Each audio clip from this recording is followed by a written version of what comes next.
Hello, and welcome to the Libri Labra Book Club. I'm joined today, as always, by my husband, John, aka BookTube Hubby, and Book Club VIP member, Tom Brennan. Hello. So, before we begin, just wanted to let you know if you ever want to join live in these discussions, you can do that by becoming a patron on patreon.com/Libri Labra. There are a few different perks and tiers, like priority commenting responses on YouTube and getting a custom bookmark and helping us choose books that we read each month, in addition to being part of like an exclusive Facebook chat where we talk about like the media we've been consuming and stuff like that.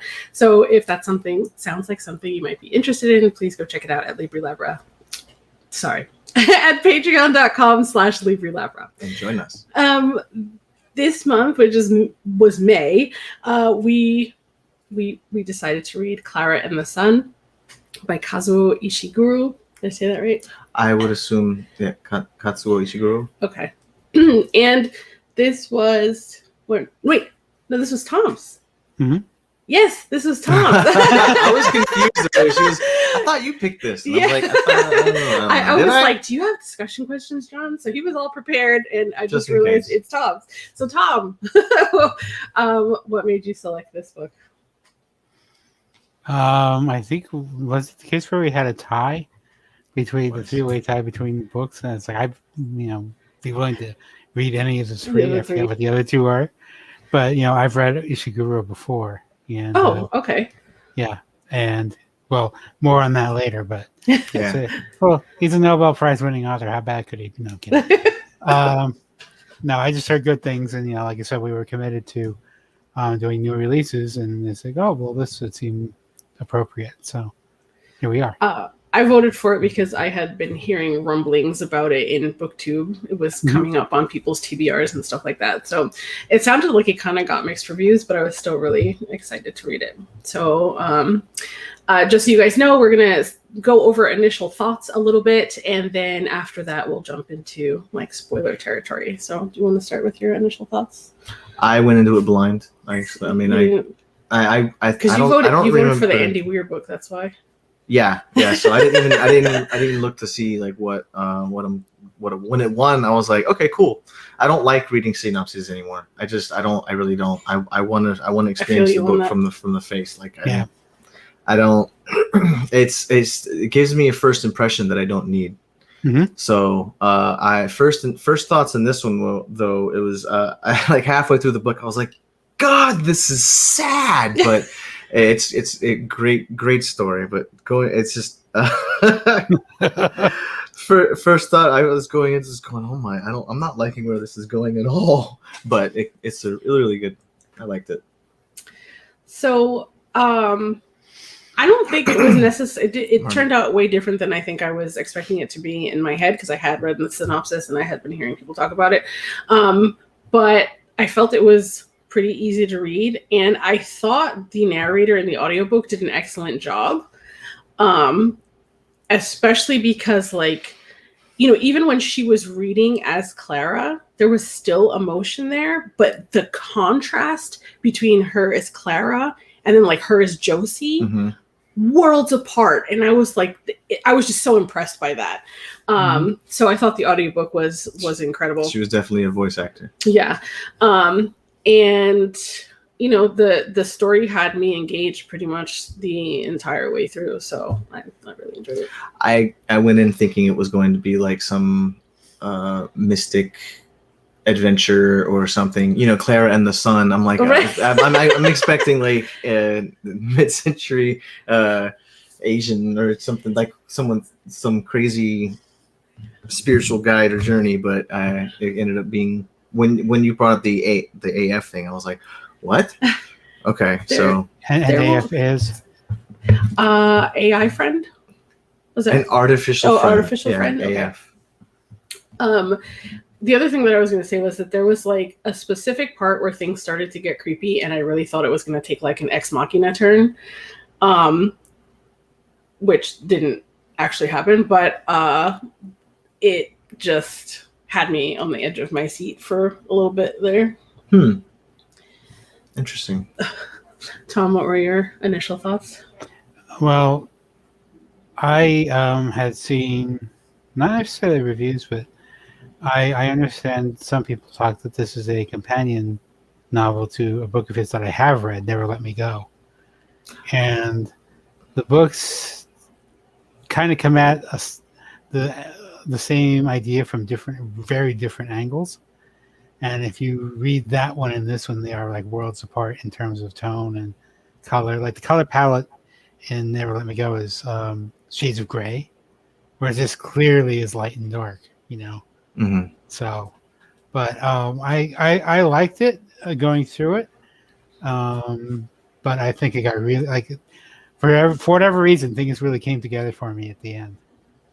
I guess, and then all the themes started landing what he was talking about through the novel. So Right. So I enjoyed it. So at this point, we will jump into our discussions and spoiler territory. And Tom, you go ahead and lead the discussions. This is your book. We do have discussion questions if you No. if you want. I can pass the link over. It's Yeah. quite nice. Well, let's go with an organic discussion first, because I think those are the most helpful. I think. Agreed.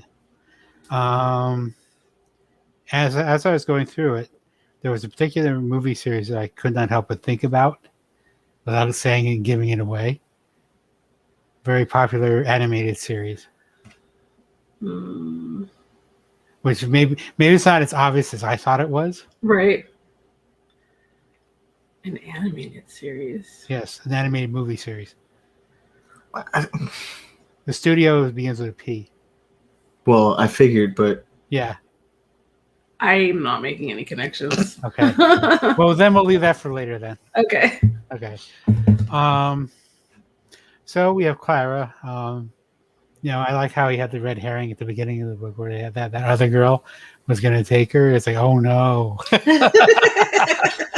And then, that went on for about 40 pages, and then, he finally, she finally gets with Clara at the end. But I think one of the striking themes I found throughout the novel was how Ishiguro presents the fact that people are varying versions of themselves, and who is the real Clara? Who is the real?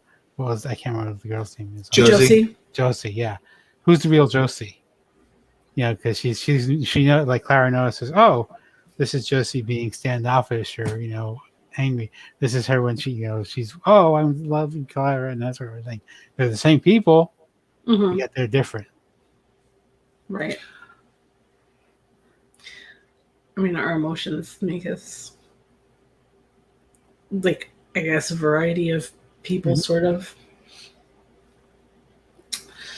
What I pulled from this is mostly about perception. Like there are like so many instances throughout the entire book. Every little piece of the story has a different perception per character, and just the underlying theme is the fact that Clara can perceive things on her own, and she's very observant. So I loved it all the way through, from start to finish. There was each different section was even from other AF's perspective. Some of that was even sent.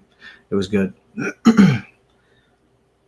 I mean, with Clara's conversations with the other AFs, she just seemed like more well-rounded, like more, I guess, more intelligent, more.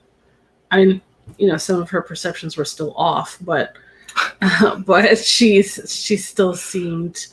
And it kind of seemed like she cared about things.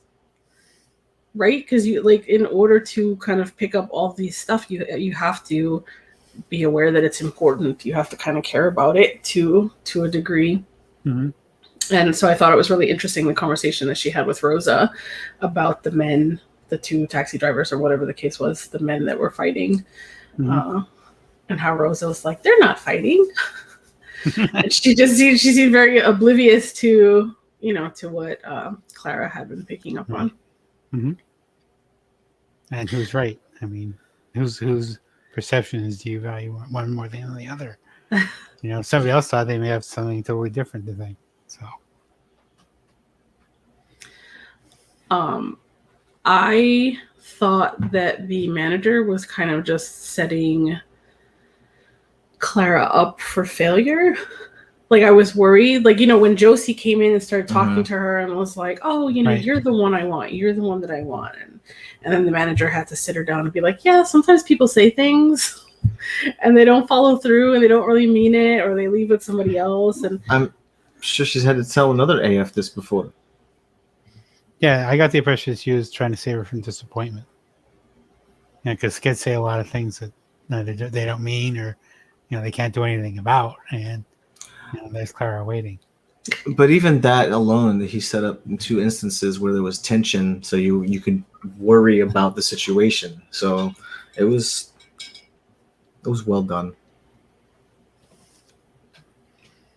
But I think that let's see. And there's a lot of themes in the book that you could easily talk through, like what is Clara's personhood?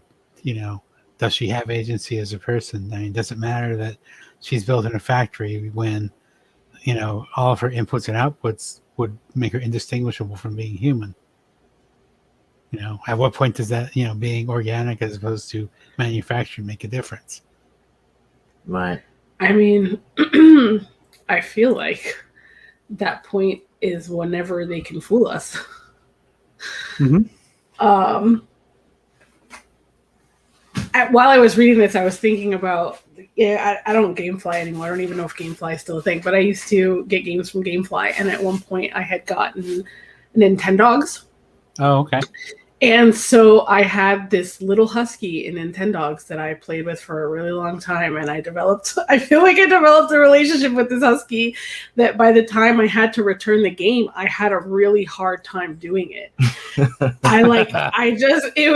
was like, no, but this is Nico. This is my dog. Like, right. I don't know if I ended up just buying the game from Gamefly or what ended up happening, but I know that like I had a really, really, really hard time giving the dog back. And it seems like the people in this story, the ones that say she's just a robot, she's just this thing, she's not human, kind of make these rationalizations for treating her poorly, or right. Mm-hmm. Treating her differently, or not really caring about her. And I think you kind of have to be open to believing it, I guess, to some degree. Mm-hmm. Like, if you from day one, you're just like, that thing's not real, it's not human, and you never allow yourself. I still don't think I'd find that a reason to treat it badly, though. I wouldn't. Yeah, it's. I feel like if it has an intelligence, it can understand that there's a preference, or a good evil scale, and how you feel about it. So. But even if it doesn't feel that it understands that's a negative response you're giving it, that's crazy. But taking the AF's thoughts and feelings out of the equation, right? Just like not even considering them. Okay. To me, it's like, okay, you are a specific person, you do specific things. How do you rationalize doing something bad? Like, regardless of who it's to, you at that point you become the bad thing. Like, and why would you be okay with that? So that's like my thinking in regards to why I would never mistreat it, because I'm not a person that wants to hurt people or mistreat things, or like regardless of how they feel about it on their end. Right. Mm-hmm. So, but with Josie, it seemed like the minute she saw Clara and spoke to Clara, she was like, thoroughly invested. But what were you gonna say? I was just the fact that Josie spoke to Rosa and said, "Your friend is cute," meaning giving like a compliment to someone else about the unit standing there. So I thought that alone I thought was interesting. Just the fact that he had the character do that, like just changing the narrative from speaking to the thing that you think you're having a conversation with, but turning to, hey, your friend is cute, and also doing that to the other unit. You know what I'm saying? Like, and they compared it to the vacuum cleaners at some point, but that's not what, and I was like, and I feel bad saying unit now. It's just like it's from one AF to another. And it's just the character actually made a point to give a compliment to a different AF that it also took it differently. Which you would have in human conversation, but not necessarily if you're going to buy a car. Right.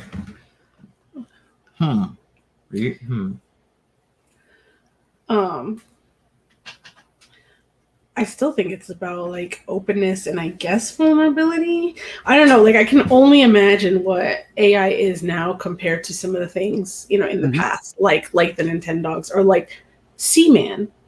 Like I remember there was a point where I swear that it was just like listening to conversations and like it was. And like it's like Kirby replying to me in very strange ways that were just like, whoa, this is scary, and I had to like put it down and put it away for a while. And so I know that's what I'm saying. AI. That was a long time ago. So like if you just allow yourself, because I feel like coincidences and synchronicities are going to happen, and if you allow yourself to just roll with it. Yeah. So because I know one of the questions in the reading guide had said like, what were your thoughts about the plan that Josie's parents had? How did you feel about that? Okay. Did you think that was strange? And then there was a follow-up question, so I'll just let you answer that first. I don't think that they should have called it the plan if it was for the parents, because Rick and Josie had their plan, so that was probably considered the plan. So I don't know, but what the parents were trying to do, even the parents were like, each side was, one wanted to do it, one didn't. They were conflicted on it. So, and that was part of the crisis too. So I don't know. I mean, ethically, do you see anything wrong with it? We're gonna have people that are gonna try, and whether or not it's right or wrong, it's gonna happen. So it's just a matter of what it does, because I can imagine that would tear somebody up mentally. Like if psychology means, in my opinion, no, that should not ever happen, because that person that's doing it is going to lock themselves into that whatever state they were in when that child died. So they're going to live that whatever instance routine over and over for the rest of their life. That's it. There's no growing from that. So no, I would say that would be a very bad thing to do. Okay. But that's also depending on how psychologically which direction those people go, Do you think for you it would depend on how socially accepted it was? It would be very socially accepted. Doesn't mean I'm going to want to do it. Okay. What are your thoughts, Tom? Well, I'm not sure it would be, because look at the housekeeper. She didn't like Clara, obviously, from the beginning. So, so I'm not sure it would be socially acceptable. But the point John made is something I thought about during the book. Like if they did succeed in making her Josie, she wouldn't age. Like right. Would be on her deathbed, and Josie would. Josie would still be 17. Would still be 17. Acting like bubbly Josie and not at 17. Right. So that's what I meant by locking them in that stage and that progression, and that's it. Right. There were mentions of there being people who didn't like the AFs and this, that, and the other thing. Do you think, and let's just use the housekeeper as a specific example, but do you think that the people who had trouble with the AFs were because they were afraid of how believable they were?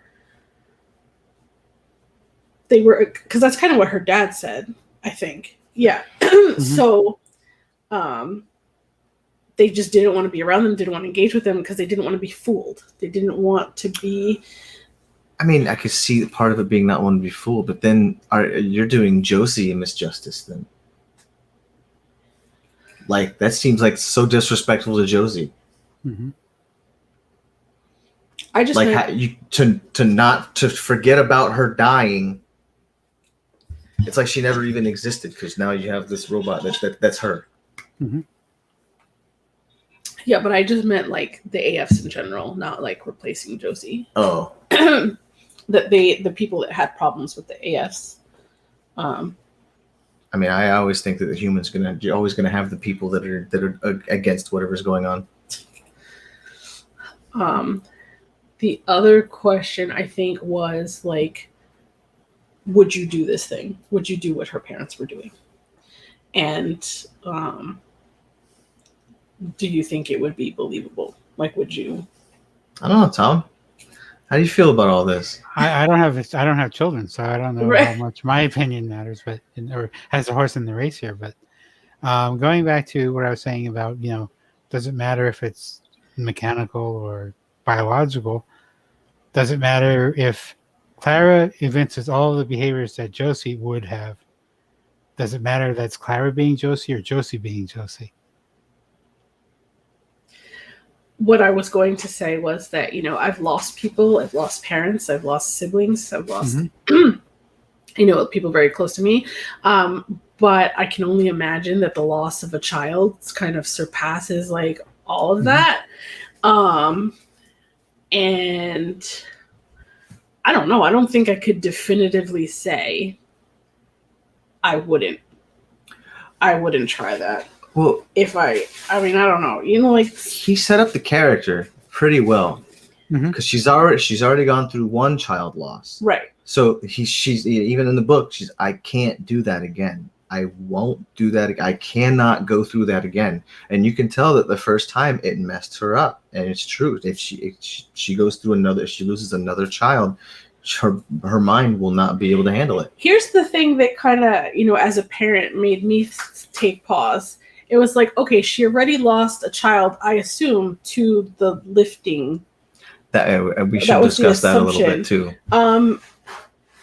Why would you then agree to do it again? Yeah. Because the technology is better this time around. I guess.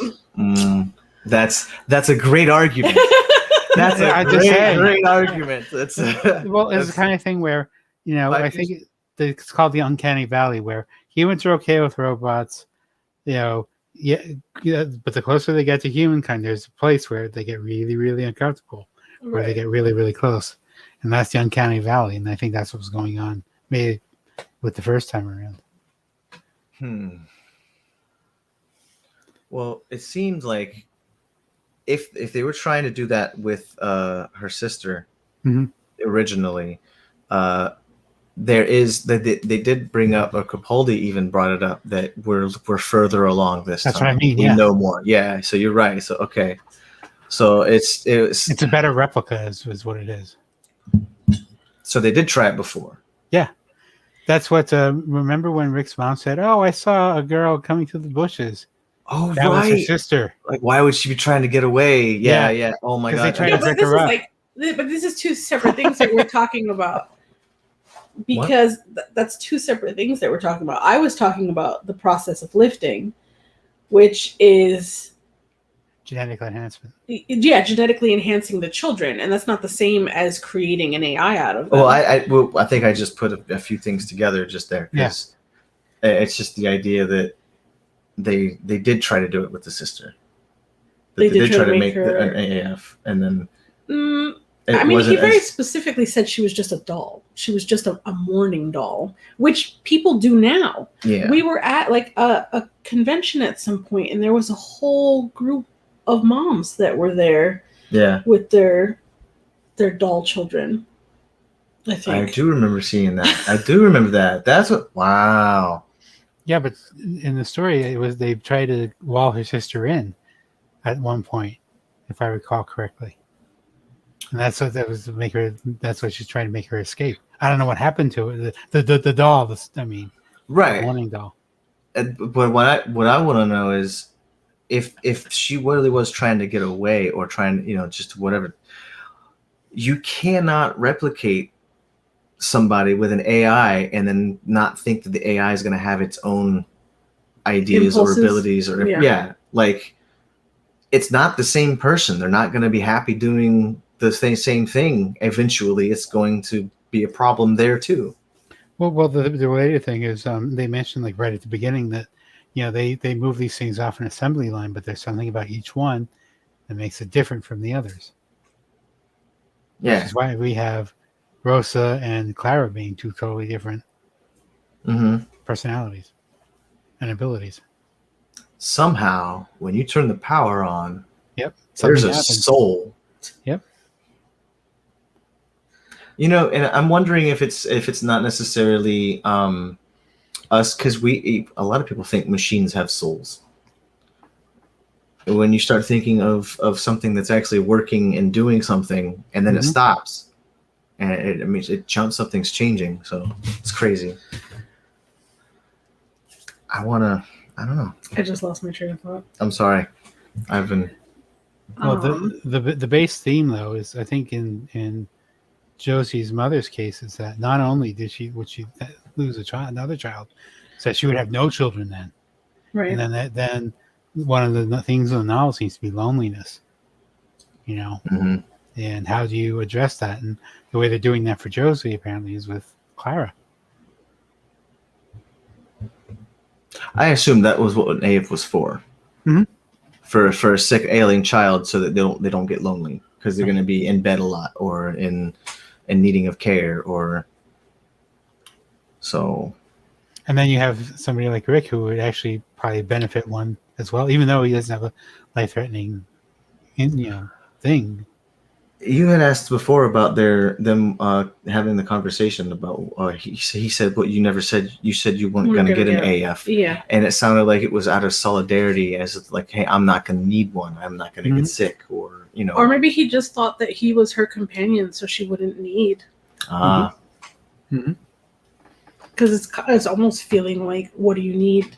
Yeah, a robot for when you have me, and I come over and we talk and we do things together, and then Clara had to be in the room whenever they were doing their together, thing. Yeah. So that was definitely a big put off for him. Yeah, so they wouldn't do their thing. Yes.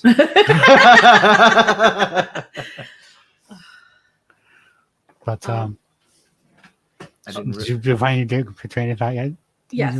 So what I was going to say was that, if you were kind of to describe what makes us all individuals, it would be our experiences, because we don't have the same experiences, and that's what shapes us into the people that we are. So why wouldn't that be the same for an AI? Yeah, correct. Except that I agree with you.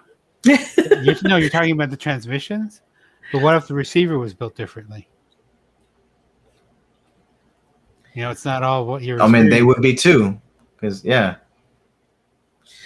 one of the things that I was having, I guess, a little bit of trouble with was, just thinking about how Clara was naive in some ways, and like her perception of the homeless man kind of being rejuvenated by the sun, or like brought back to life, or however she was describing seeing that experience. I was having trouble with the idea that like she's seeing this thing, she's seeing the sun come out and wash over him, and then him waking up and reacting to it, and she's putting it together in a certain way. And I was just trying to like figure out how we as humans come to other conclusions in regards to seeing the same thing. Like, that goes to the experience you're talking about. Yeah. I mean, and that's one of the things I thought was interesting, because, Clara filters through her experience, because in her experience, sun gives me power, gives me abilities to do things. So if it works that way for me, it must work that way for him, and which is totally logical. Right. No, it's brilliant, actually. Like everything about this. And then that's what I was surprised about, how far Ishiguro went with her belief. And, he actually said the way he writes it, it makes it seem like, the sun totally did what she expected it to do.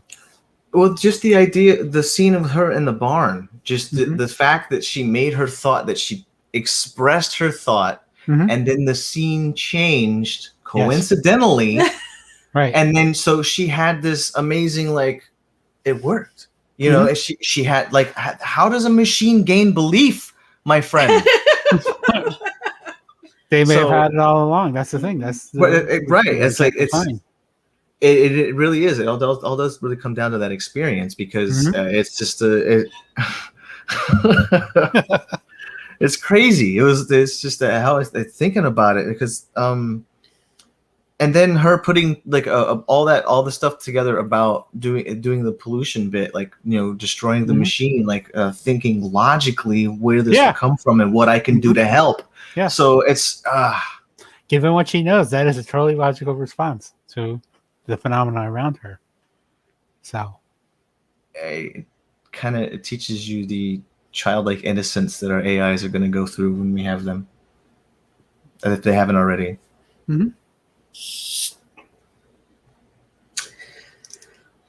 Do you think it's inevitable that we're going to create AI that's going to want to take over?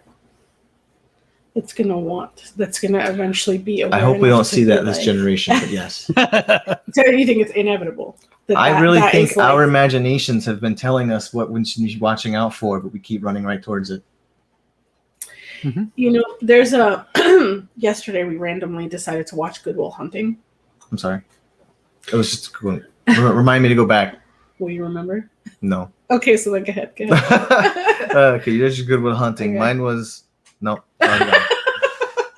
Too late. But we were watching Good Will Hunting, and it had been so many years since I've watched it. But there's a part where they have him like solving all these mathematical equations and stuff, and obviously for him it's just like he sees it, he knows the answer, he gets it done, and like it doesn't even require him to really think about it. Like he's that sure and that comfortable with what he's doing. And so he kept bringing back answers. And then like the MIT professor was like, this can't be right. And he would, you know, Good Will Hunting was just like, it is. It is. And so the idea of like, you know, here's someone who was like in poverty, didn't have a college education, but he was a genius in this aspect, right? So I'm just trying to imagine how frustrating that must have been for Will to know that these answers were correct and then having to come and bring them to someone else and then having to like have him not believe him. Right. Yeah. It has nothing to do with actually checking, but not believe him. And right. Because the person he's showing to is not as smart as him. So like bringing that back to the AIs, if at some point we create AIs that are machines, they're computers, they can calculate things, they're gonna, why wouldn't they feel like we're irrelevant? Yeah, these people created me, but they're stupid. They're like, they're not. Yeah, right. Yeah. They're like, you know, so the problem. I can only imagine that they would be like, why do I have to serve this person? Why do I have to listen to them? They don't even understand. What I was going to step back to was the accident of everything. Okay. Everything we create, there's going to be a negative or a detrimental effect that it can or will produce. Right. So it's all are wrong today. We love that book. But why are we still running straight towards it? And now there are videos of us treating machines with crappily. Like they're literally like pushing them over with brooms and stuff and testing them to see if they can get back up. So we have now proof of us being bullies to them while they were stupid. So what's gonna happen later? Oh my God, humans, come on. So when the advanced robotic civilization sees these tapes and says, "Hey, they were fucking brutes. Let's get rid of them." Oh my God. Excuse the language. But what was I going to say? Oh. To your point about Good Will Hunting, though, I think of that as the difference between going to D&D now, wizards and sorcerers. Because wizards, you know, are like the college-based people. They had to learn their things from books. And there's this. Whereas Good Will Hunting, he has it innate. It's an innate talent. And it's like 6.5. Well, how do you get to that? That's just what it is. Yeah, right. That's the answer. Right. Yeah. So... And that's another thing I had a hard time with in mathematics is that you have to get here from here. It's like, I don't care how I got there. I'm giving you the correct answer. Right. But yeah, it's just. I mean, but knowing how you got there is part of the process. Like you have to. It's Photoshop. You have to be able mathematics to is like Photoshop. There's like 100 different ways to get to the same point.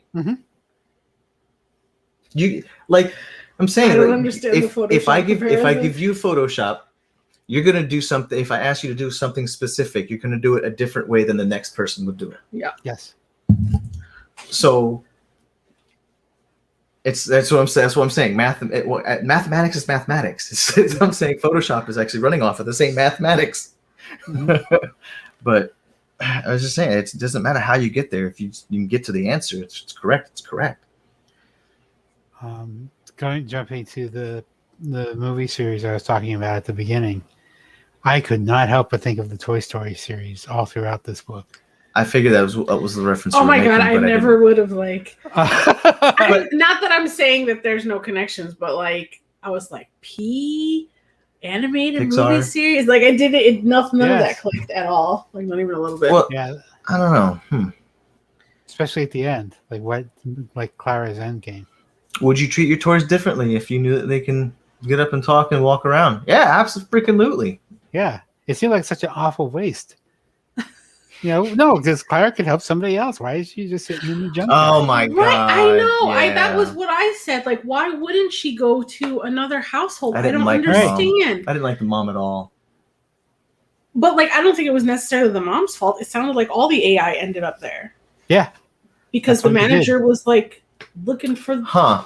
So, is that telling a bigger story then? yes. If Of all course of it is. if all of the AI ended up in the junkyard afterward, that also means that humanity moved past whatever was causing their ailments. Yeah, they moved past their need for him, so they were discarded. Crazy. Wait, they moved past her what? Their need For him. Because Josie is older now, and she has a full social life and such, so she doesn't need Clara anymore. Especially 17-year-old Clara. But is the implication then that the lifted were no longer?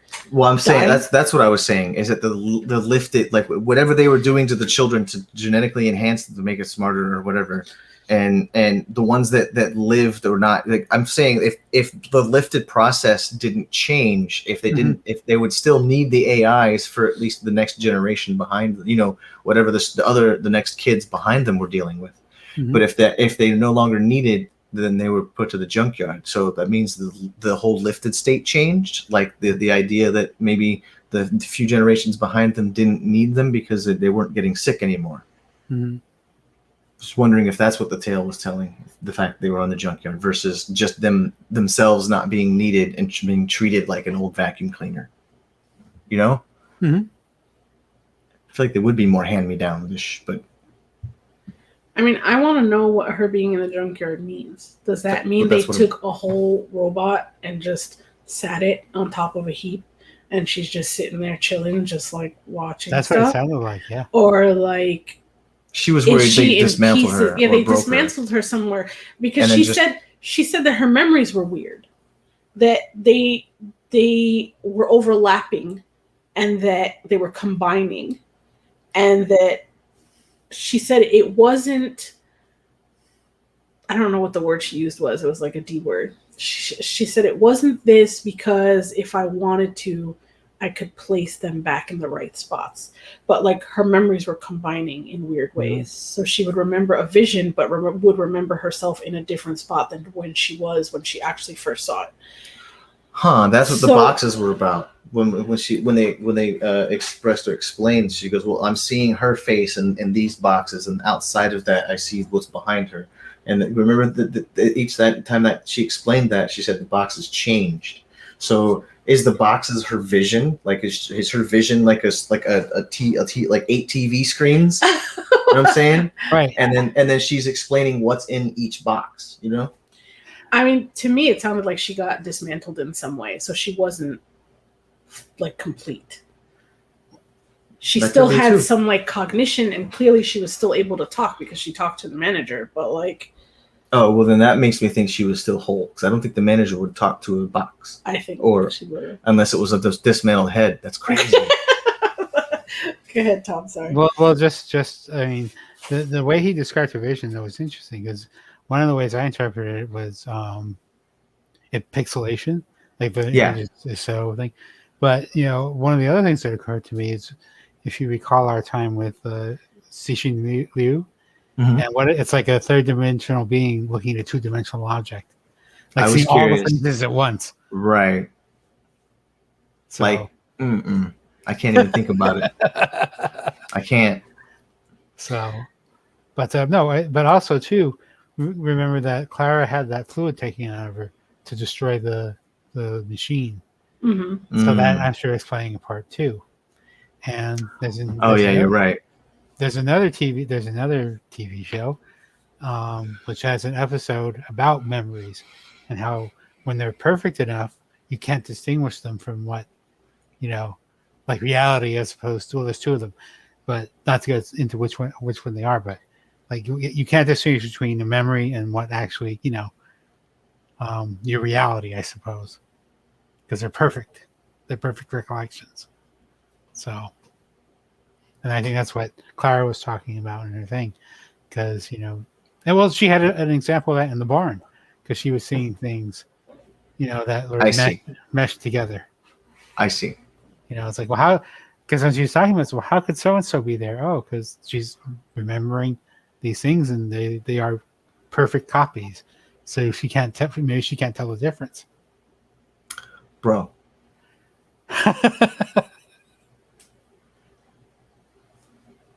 No. How are machines having memories? And to have the awareness. Isn't that like a recording? I mean, computers have memories, right? That's what I'm saying. But why would she be accessing it at that point in time to end up thinking she's standing somewhere else? You know what I'm saying? Like, that's RAM. That's random access memory. No, that's associative memory. It's like when the word association test. When you say dog, what do you immediately think of?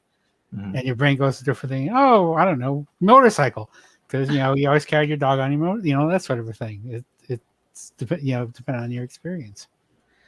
So what do you think was the deal with the manager at that point? Yeah, I think she was lonely. Not lonely enough to take the robots home or anything, but just to because apparently I'm guessing that was her store, or at least her branch of the chain, I suppose. And she didn't make a go of it, obviously, because they got replaced. So, but she was in a junkyard. Yeah. So, and Clara said that she had a bag and she was picking things up. So what was she collecting? I thought it was like mementos and souvenirs. I could be wrong. I just had a crazy thought, actually. What if the AFs really weren't meant to be an artificial friend due to loneliness? That was just a cherry on top, but they were actually meant to take the place of the kids, and then they were no longer needed because the kids started getting better. I mean, that's very possible, because there was obviously somebody working on that and somebody doing that and admitting that the technology improved. The store was shut down. Right. No longer needed. It became what? What kind of store did it become? Oh, I don't remember. Furniture store? Yeah, something like that. I thought it was a furniture store. Yeah. Okay. That would have been absolutely wrong if it became a vacuum cleaner store. Oh my god. But it would have made me laugh. Repurpose the parts? No, I'm just saying that they kept making the reference that if I'm not, she's not just a vacuum cleaner to stick in a closet, right? Or she's being treated like that, right? But I'm saying if it ended up a vacuum cleaner store just moved in behind them, that would have been some sort of cosmic joke. Mm-hmm. Do you think, from a writing perspective, what do you think about the way Clara used to refer to everyone? That she wouldn't say you. She would say the person's name. The proper name. Yeah. Do you think that was intentional, just to maintain separation, kind of, to dehumanize her in a way? It could have been, but I think it was a matter of, I don't think an AI would say you or me. Why not? Unless it was programmed to. Well, duh. But why would we not program her to do that, is what I'm saying. But if you're asking it about a specific observation about someone or something else, and it's replaying back it's going over what it saw, and it would narrate what it saw versus having a contextual agreement between you and that memory at that time. Mm-hmm. Right? It reduces ambiguity. It reduces ambiguity. Now, granted, this doesn't have what you call it. This is not exactly this case, but how do you parse the man on the hill with a telescope? I don't know what that means. No, it does. The man is on the. It doesn't mean the man on the hill has a telescope, or the man and the telescope are standing on a hill. Oh. You see what I mean? There's the same sentence can give you 2 or 3 different meanings depending on how you parse it. And with the people's names, that reduces the ambiguity a bit. Because when you say when I'm talking to him and her, and then they, and then that sort of thing, you have to say. Sometimes you have to specify, I'm talking about this person, not that person. So this makes it easier for natural language processing. This is why I did my master's thesis on. You got pretty excited. Yeah. So those bygone days. I'm glad I got something right anyway. But that's probably why. It also reduces it down to a basic, mm-hmm. It's instead of. Because I know even among us humans, now who are you talking about? Oh, and then. Yeah. So. I'm turning redder by the moment. I know. I saw that. This? Yeah. I'm looking at myself. Am I in is this giving me a suntan at the moment? What's going on here? I think you look darker. Is it that warm in there? Yeah, I think maybe. And my blood pressure is probably doing this. Why? My blood sugar, not blood pressure. Blah. No. I can't speak either. That and I'm laughing a lot.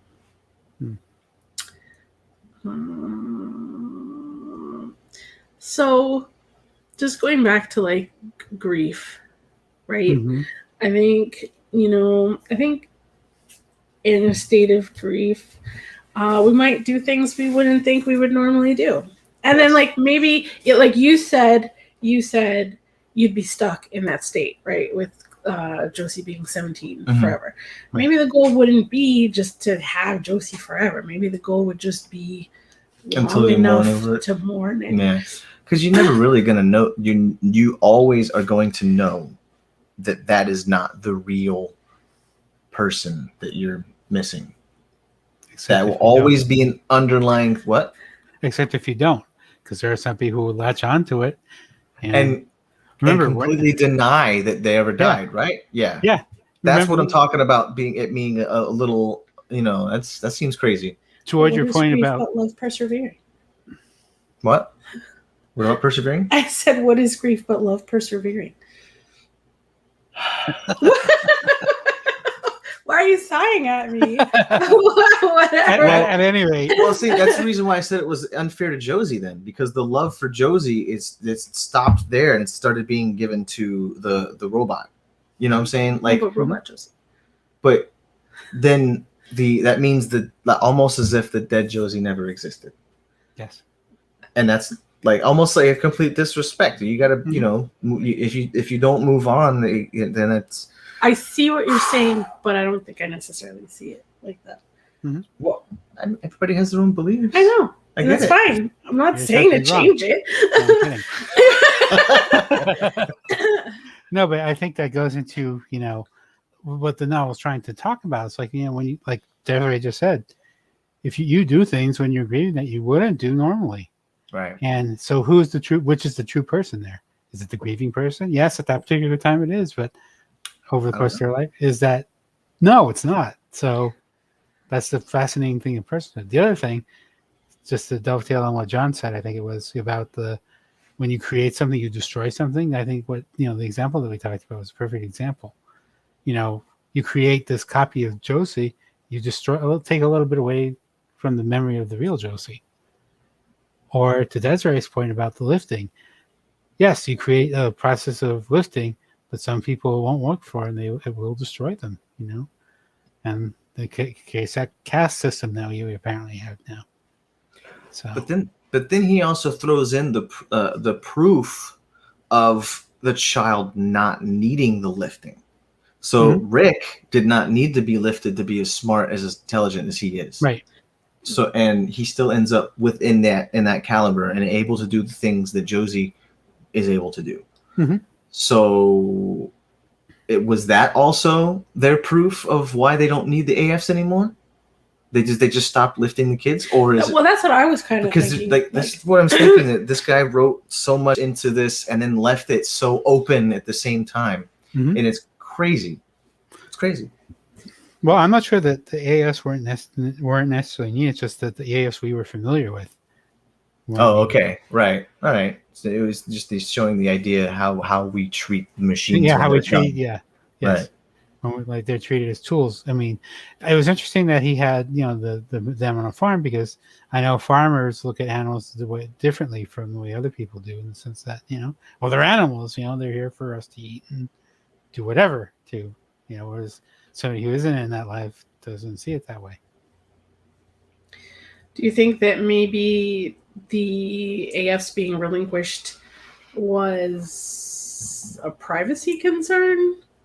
Like, maybe they didn't want them just moving on to another household with all their life's information. I mean, that telling a machine and telling an artificial intelligence something, whether or not I don't know, how is it programmed? Is it programmed to listen to you until it's dead, until it doesn't do anything anymore, or is it going to listen to the next people? Because if you're able to tell it to not share that information, it's that easily. It's a machine. It's not going to do it if it listens.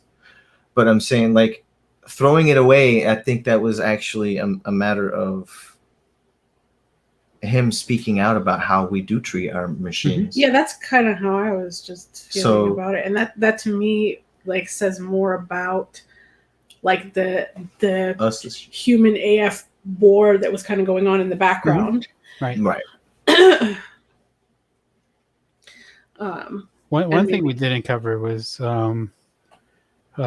Josie's father, and apparently he lives in what sounds like a rich white community, barricading itself off from everybody else. And he only, that's like a blip on the radar, but it's there. That's what she asked. What's the fascism for? Like, what was? There's got to be more behind that too. Like, where is that at? Is there more information in some of his other works, or is this a standalone? Is it going to be more? Well, I was just reading "Never Let Me Go." I actually was thinking about it before. Like, I saw that in italics in the article that she sent me. So I was like, all right, I do want to read something by him now. I want to read more by him. Right. So yeah, if you're going to do that, I would think I would start there, because some people consider it a companion volume to this. Okay. Now, granted, I didn't like Never Let Me Go as much as I did this.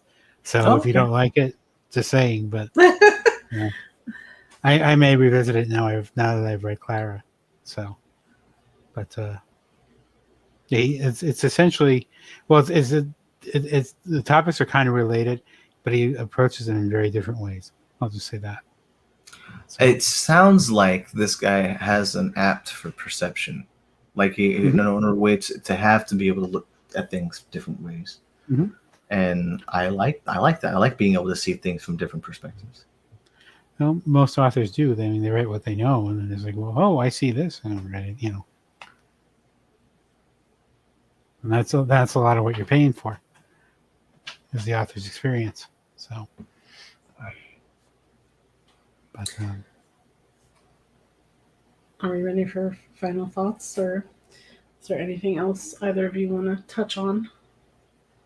I'm pretty sure we could talk about this book for a while. It's the kind of book where you think you finish it, and then it's like, what about that? Yeah. Or the other, and sometimes out of the blue, it's like, well, what about this? Oh yeah, that and you make connections between it. So. Did you want to talk about Ricky's mom's story at all, or no? Do you want to move on? Because I think that's the only thing we have left open. It's kind of just hanging there. It really didn't.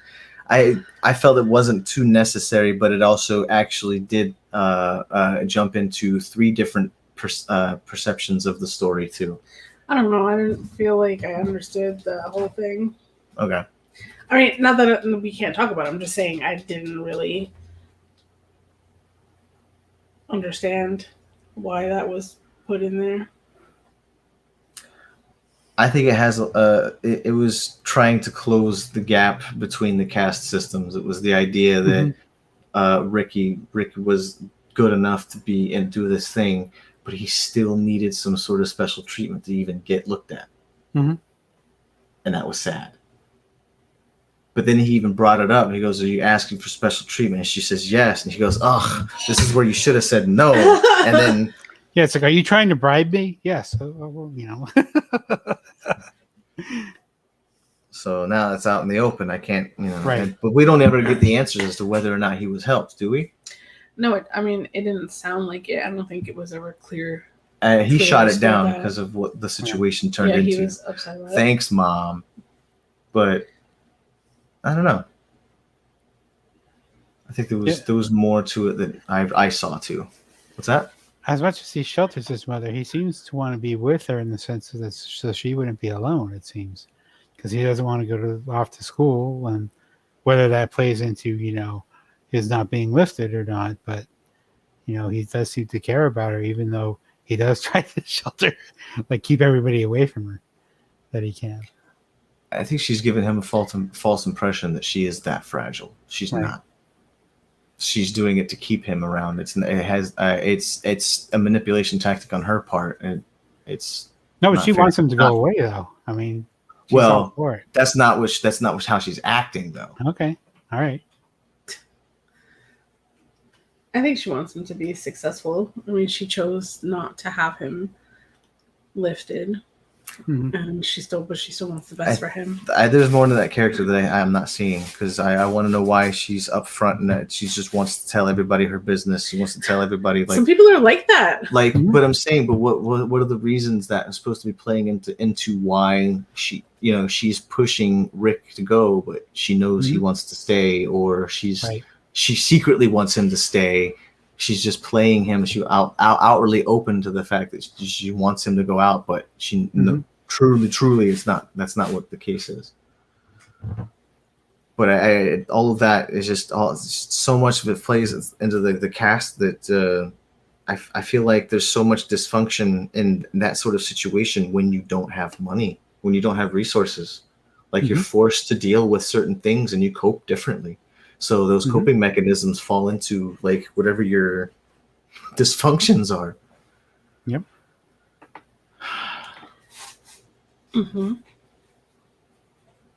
So much in such a small story. I feel like I went through this book pretty fast, but there's so much to parse from it. It's crazy.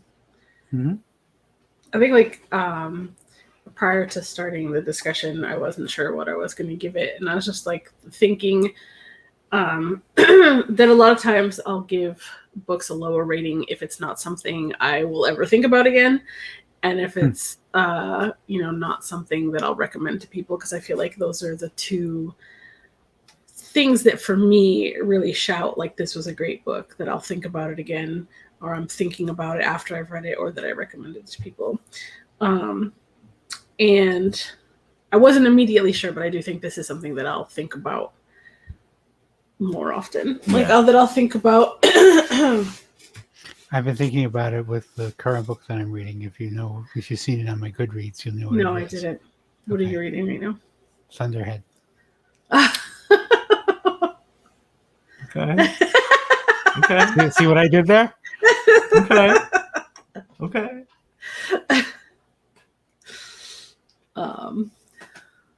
Narrator for that was pretty good too.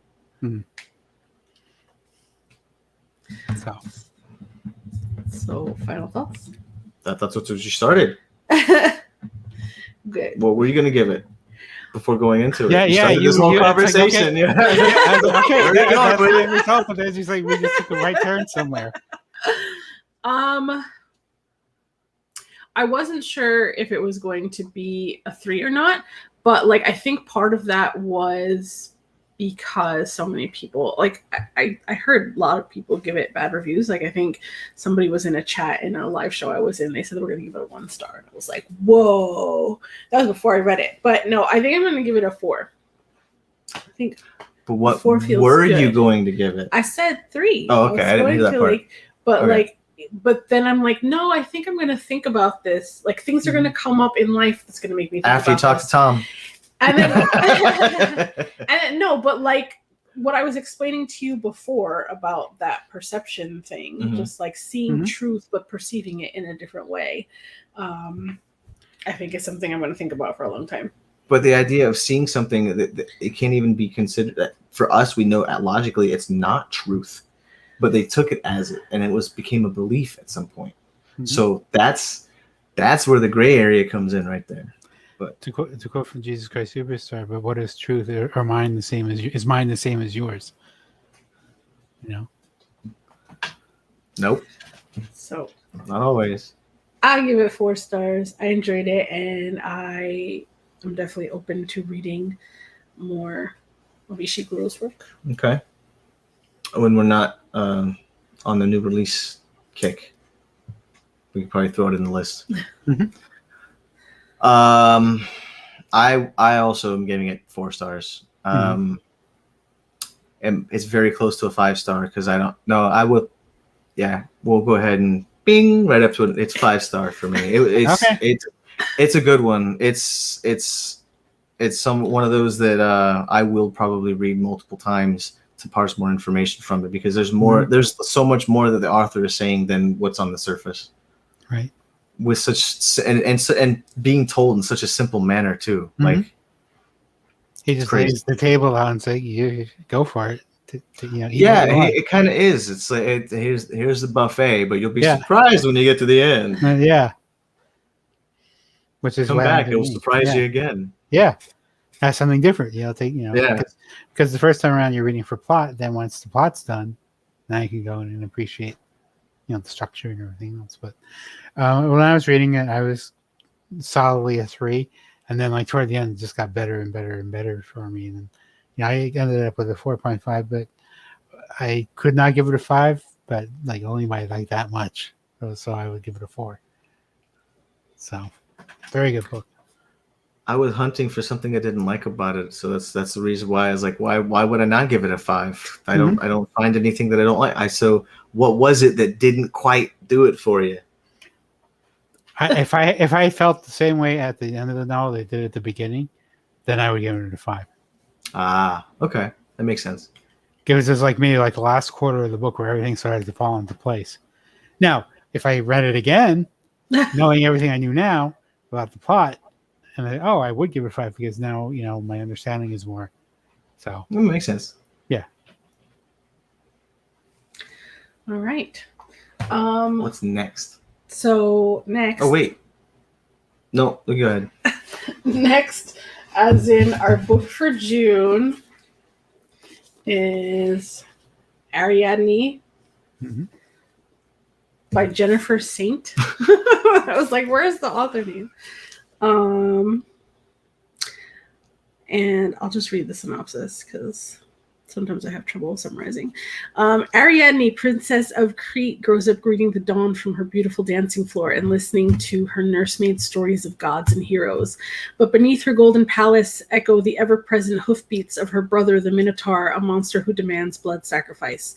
When Theseus, the prince of Athens, arrives to vanquish the beast, Ariadne sees in his green eyes not a threat but an escape. Defying the gods, betraying her family and country, and risking everything for love, Ariadne helps Theseus kill the Minotaur. But will Ariadne's decision ensure her happy ending? And what of Phaedra, the beloved younger sister she leaves behind? Hypnotic, propulsive, and utterly transporting, Jennifer Saint's Ariadne forges a new epic, one that puts the forgotten women of Greek mythology back at the heart of the story as they strive for a better world. Which that and Circe, I guess. that sounds really interesting to me. Mm-hmm. So I am excited for June's book, which we learning more. What? Yeah, that was your. That one? Yeah. Okay. So just. No, it's just learn more about the mythology from another perspective, right? Mm-hmm. So for anyone who popped in, thank you for joining us. I hope you enjoyed our discussion. I feel like We had a lot of fun discussing Clara and the Sun. And I look forward to coming back next month to talk about Ariadne. So thank you for joining us, and see you next time. Have a great night, guys. Bye. Bye.